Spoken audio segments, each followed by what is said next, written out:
Sa unang episode ng Usapang Batas hatid sa inyo ng Batas PH, sasagutin natin ang tanong kung may karapatan ba ang ina na humingi ng sustento sa ama ng kanyang anak.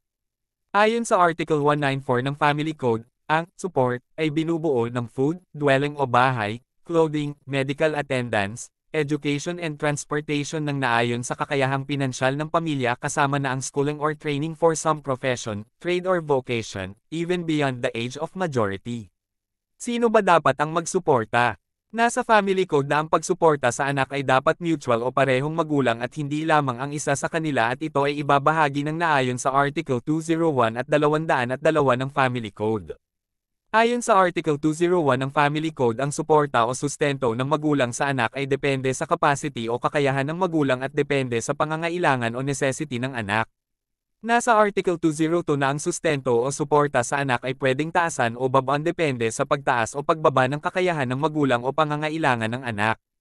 Ang isyu kung kasal o hindi ang magulang ay hindi mahalaga sa suporta dahil kahit hindi kasal ang mga magulang ay may karapatan ng anak o illegitimate child na humingi ng suporta sa mga magulang niya. Ang RA 9262 o mas kilala bilang Anti-Violence Against Women and Their Children Act ay nagpaparusa ng kulong sa hindi pagbibigay ng lalaki ng suporta sa kanyang asawa o kinakasamang babae at kanilang mga anak at ito ay tinatawag na economic abuse. Ang sitwasyong ito ay nakasaad sa Section 4 ng RA 9262 bilang isang uri ng economic abuse na magbibigay ng mental o emosyonal na pagdurusa sa biktima. Ang sinumang asawa o kasamang lalaki ang gumawa nito ay pinaparusahan ng Prison Correctional o 6 na buwan hanggang 6 na taong pagkakakulong.